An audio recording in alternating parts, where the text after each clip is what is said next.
Hi, welcome to this first episode of Who You Say I Am podcast. It's been a long time coming. I really took my sweet time, but I'm finally here at the appointed time of the Lord. Yeah, I think it really took a lot of courage and a step of faith for me to finally do this. It was essentially just me deciding to obey what the Lord was putting in my heart to do. I got to a point where I had to get out of my own way and just allow the Lord to lead me. I am here, but that does not necessarily mean that I have it all figured out. I am still pretty nervous, pretty scared about this journey, but I'd rather do it nervous and scared. And I know that I am doing it with the Lord. Karibuni sana again. I think when you're thinking about launching a podcast, the first thing you want to think about or decide on is the name of the podcast. And I'm sure you're really wondering why the name Who You Say I Am. I have been through different seasons of life. As far as I can remember, being a young girl, highlights, being a young girl, being a teenager, getting into campus, deciding who to marry, being newly married, a mother now, and through all those different seasons, I have found one person to be constant, and that is the Lord. And that is not to say that my relationship with God was really deep while I was young and while I was in high school. But the Lord is with you. He journeys with you, even if you're not interested or you don't put in the work to grow your relationship with Him. He's always there, and someone who is usually gracious and merciful enough to order and guide your steps. And so I believe for me, the Lord has always been guiding me deep down, even if I wasn't really putting in the work, working out my salvation while I was young. I knew, like, I acknowledged the sovereignty of God. I acknowledged the place God had in my life, only that I didn't take time out to grow that relationship. And so it's really interesting, and that has been the same throughout, again, those seasons that I have been in. Hence the name Who You Say I Am. Here to remind you of your identity in Christ, that above you being single, you being married, you being a mother, that you're a child of God, that He loves you, and that we should never forget the position, or rather the place we have in God's heart. And for me, I'm a mother right now, and things will change. My sons will grow up, they'll get married, I'll be a mother-in-law, they'll have kids, I'll be a grandmother. And again, the constant person is who? Is God.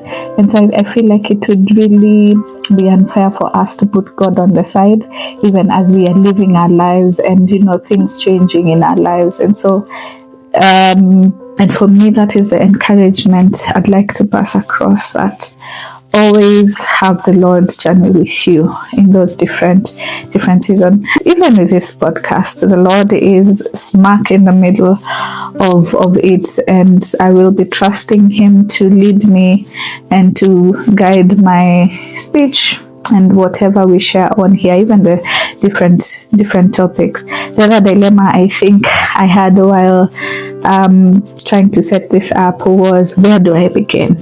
Because I usually have a lot on my mind, in my head, but then how do I offload it in a way, in a structure that would make sense? Like, where do I begin? And so I think that also made me take a lot of time, because I needed it to make sense. Like, I just don't wanna come here, share stories, like, what experiences have I gone through that if I shared, when I share, would encourage women out there. And it's not necessarily just my own experiences, just my interaction with the Word of God, what I have learned from Him, what He has taught me, and that is the hope and prayer for this podcast, that it will you will journey with me. You'll get to hear my experiences. I'll get to share my lessons, and the Lord will, help us to grow together. And so, while I was reflecting on where to begin, I felt that I needed to share my story in those different phases. I've mentioned I've been through different seasons, and so just taking it step by step through those different phases of life I have been in. And today I think we'll talk about me being a young girl, being single, and to just getting to the place where I'm choosing who to marry. And it's interesting because we usually tell this story with my husband, and people marvel at how long we've known each other, because we met in Sunday school. We've known each other since Sunday school because we went to the same church.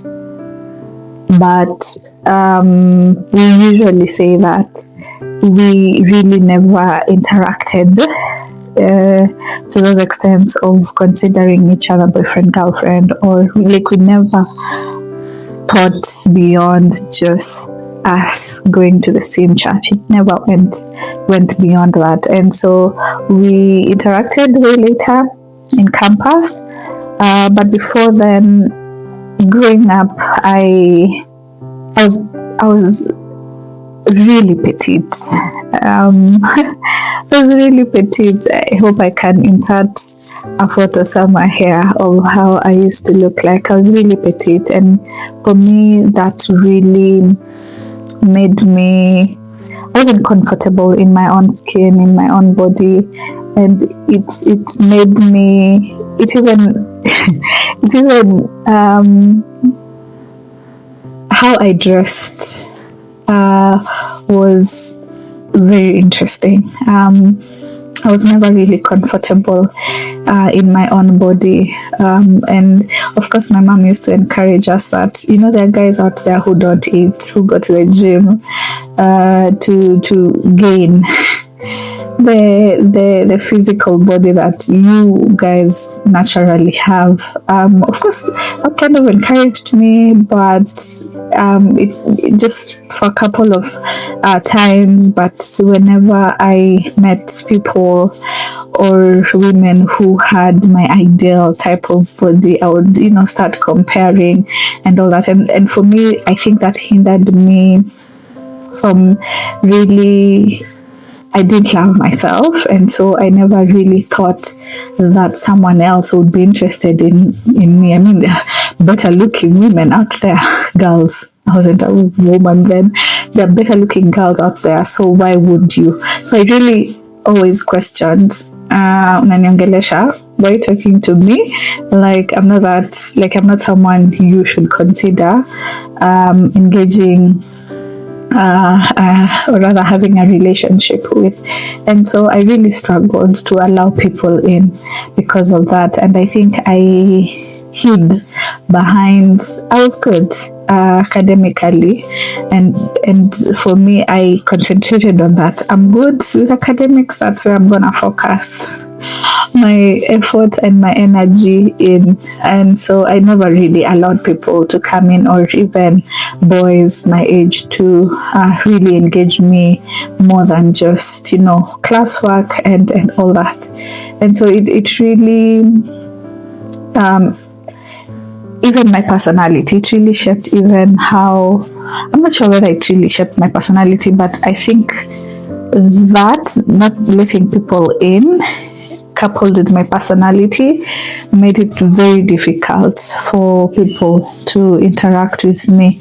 I was really, I think it was a coping mechanism, shielding myself as well, because I was really, I don't say hard-headed, it was very hard to please me.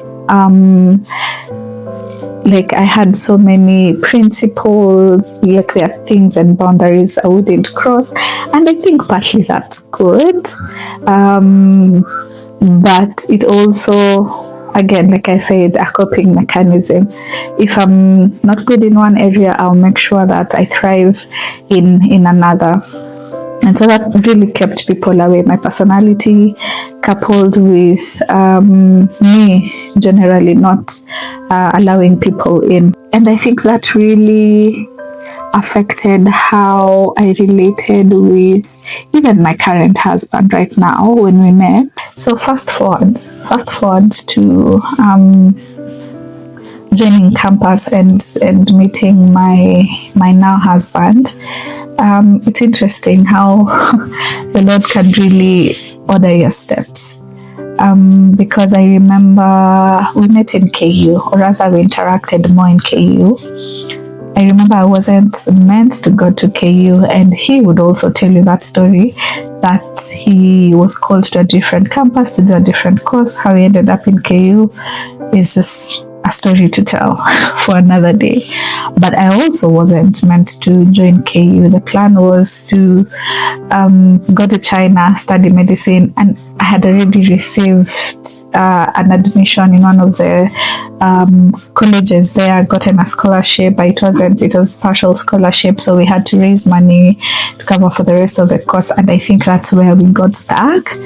And we just decided, go to KU, because I had received a calling letter to join KU, and for us it was an easy option after we couldn't raise the remaining balance to join medical school in China. And so that's how I ended up in KU. That's how I ended up meeting my husband. Okay, meeting is quite a stretch. Interacting with my husband away from church.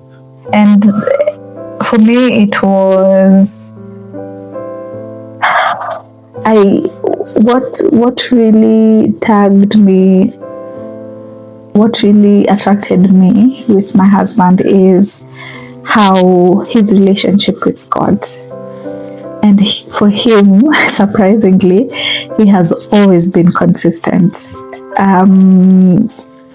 While we were younger, like in church, he was the most active, or rather, he was one of the most active kids in church. And then in campus, like for him, he's always been there. And so I noticed that when we joined campus, and I think I had gotten to that point in my life where I can't say I had, this experience where now the Lord told me, time to change your ways or anything. Not necessarily. My decision to pursue Christ and to pursue God intentionally was out of the influence of my husband. And that might seem off, but I do not think there's anything wrong with influence, because the Bible commands us to be a light to the world. And it was more of seeing how he lived his life and me admiring that and me wanting that.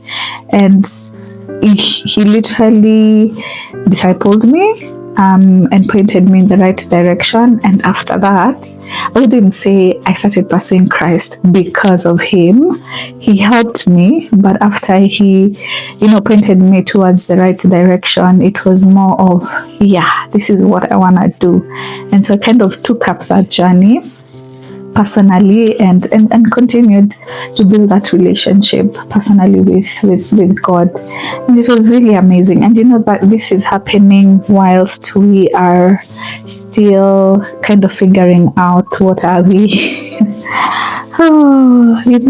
So it was a positive influence he was having on me, but also there were feelings that were developing, and so we had to figure that out, whether our relationship was just meant to be a discipler and a disciple, or can there be anything else that comes out of this? And so that was also a different journey altogether, because individually we decided to seek the Lord and find out what next. Is this relationship gonna end there and just be plainly and only the influence bit of it where he's discipling me, or should we take it to the next level? Yes, I was praying, but by that time, of course, I had already developed some feelings for him. He was good looking, he loved the Lord, he ticked all those boxes. He was tall, he was and for me, I'm trying to figure out, where did my fear of men and when did my walls come down? Like, for him it was supernatural. I really didn't struggle with opening up to him and all, and that's why I'm saying that the Lord, if you allow the Lord to lead you, he will lead you to the person he has set apart for you. Like, you just need to be alert and open. Like, don't be in a hurry, number one, to settle. I think for me, setting up my principles really helped me, because if I didn't have those principles in my head, I think I would have had so many boyfriends by the time I was getting to my husband. And so my principles helped me, but when you meet the right person, the Lord just kind of, for me, at least that's my story. It felt so easy. It felt so easy. It felt so natural. Nothing forced. It was, the good influence. Like, I really didn't see anything wrong, and I loved being there, being in his company, and it felt right. And a part of me. Of course, we had our own struggles as we journeyed to figure out whether we should be something or not. And that's also the other part. You remember when I told you about pursuing God personally? It really came in handy during that season where we just went our separate ways, because I think we were interacting and talking so much, we felt as if our decision would be biased and won't be sober, because we talk a lot, we spend a lot of time together. We can't do this, we can't continue doing this and think that we will make a good decision. So I think at some point we decided to go our separate ways, to pray personally, and however the Lord leads us, then we'd come back together and say, this is how I feel the Lord, or rather, this is what I think the Lord wants us to do. And so for me, that season of isolation, I don't want to say isolation, but the season of separation from him, that was just another, it really built my spirit, man, because again, my personality doesn't like confusion and being in a state where I do not know where or what next. And so I really leaned into God during that season. Like, it was amazing. And that's when I realized, and that's when my relationship with God grew so much during that time, because I allowed him in and I gave myself space and time to spend more time with him. Partly because I wanted answers, but also it really felt good. When you get high on something, and when you get high on something and you get addicted to it, you always want to go back for more. And for me, it was that. I had an experience with the Lord. I wanted to keep having those experiences with the Lord. And so I kept going back to him. And, and that's how he spoke to me. I realized how the Lord speaks to me. That's when we established a pattern of how the Lord speaks to me, and it was really refreshing. It was really enriching, and I loved that season of my life. As much as we were separated with my husband, it was really necessary, because then when we came back together, I was super confident and I knew what the Lord had told me, or rather how He had directed me. And so it's really, that created a very good foundation for our relationship and our marriage. The fact that we took time away from each other and focused on God. That's my story about how I chose and ended up with my husband. And it's my story really is here. It's so far my story is, from a lukewarm kind of girl who knows the Lord, who acknowledges God, but doesn't necessarily spend time with Him or invest in that relationship, to meeting someone that the Lord brought my way and influenced me and challenged me to be better and to continually build that relationship with God. So it feels like my relationship with God so far is on this upward trend, and in the process it involved me desiring to do better, to be better, and to cultivate a better relationship with Him. And then the Lord saying, say no more, I will help you do that. And it's amazing, because it feels as if we take this journey alone. And that's not the case. As much as you feel distant from the Lord is interested in drawing you to Him. And so I pray that you would open your eyes to see the circumstances, the situations, and the people the Lord has put around you for you to attain and achieve that relationship that you desire to have with Him. Draw closer. He gives you all the resources you need. He gives you all that you need for you to. He calls you and beckons you, and He doesn't look at us and say, "Oh, you decided to, be far away from me. I won't do anything."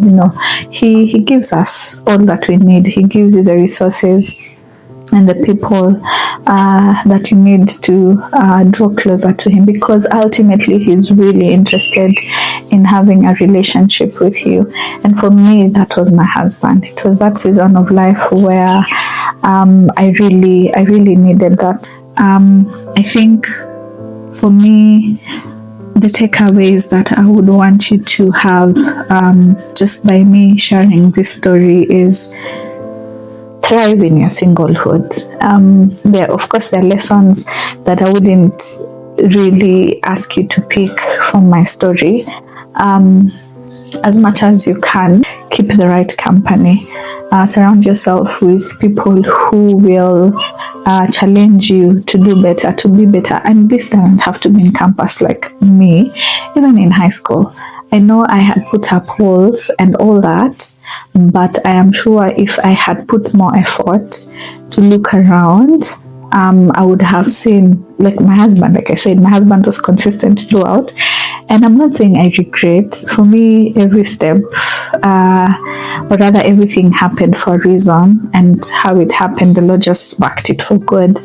But whichever season of life you're in, whether you're single, just look around you and make sure that you surround yourself with people who will build you up, who will help you grow in your faith and in your relationship with God, who will encourage you to serve even while you're in that season. Like, just don't spend every waking moment of your life looking forward to meet someone. Pray about him, pray about your spouse, but as you do that, make sure that you're cultivating a relationship with God, because that's the most important relationship that you can have. That your identity is not necessarily in your marital status, but your identity is as a child of God. So again, the most important relationship to cultivate is the one with God. And as you serve Him, I'm sorry. I'm reminded of the story of Ruth and Rebecca in the Bible. Rebecca was fetching water at the well. Ruth was working in the fields, and the Lord kind of just made Isaac cross paths with Rebecca, and Boaz, cross paths with Ruth, and that's just to tell you that you don't have to sit and wait. The Lord will work it out. The Lord He's working behind the scenes. He's writing your story, and if you just surrender to Him and lean into Him, He will reveal everything, and He will grant you even the desires of your heart, according to His will. The other takeaway I'd want us to have is, because I feel for me, I usually say that my love story might sound boring because, I didn't interact or have relationships with so many people. Like, I don't have a lot of stories to share about how I was heartbroken, because I didn't allow myself to be in those positions where I have so many relationships. And so let's just say I have never felt desperate to get into a relationship. Of course, the desperation I got into, I think, was to be popular. In high school, those are important things, that you're popular and all that. And, just getting desperate, or rather even comparing, like, what would make me popular. But for me, it wasn't a problem, because so long as I am number one in class, that gave me enough popularity. But that's my story. Your story might be different, and what I would want to encourage you with is, you do not have to put up a face, wear a mask, so that you please the people around you, so that you get men to look your way. You don't have to be desperate, and you don't have to settle for anything less than what God has in store for you. So as you are deciding on who to marry, make sure that you are still connected to the source, because the source, God, will not lead you astray even in that decision. Don't let your emotions, don't let your desperation get in the way of making the right decision, or rather of seeing the direction that the Lord is leading you. Always remember that you are precious in His sight, that you are a daughter of the King, and anyone coming your way should treat you as such. You are valuable. You're His beloved, and above all else, always remember your worth is in God. And that God is enough for you, and that is not to mean that you stay away from other believers and from the community and the body of Christ, and give your hand, talk to the hand, kind of a gesture to every man who comes to seek out a relationship with you, because marriage is fellowship, and if it is ordained by God, it will serve His purpose. So yeah, when you're choosing who to marry, keep that in mind. I think for me, those would be my major takeaways from that piece of my story and my singlehood and choosing who to marry. I hope you probably picked more takeaways from the story than what I have highlighted. And now I'm excited. Actually, really feel excited about the next episodes. Please share with me your stories and probably highlight any other takeaways you've had from this episode, so that we learn and grow together. So until the next episode, see you. God bless you. Bye.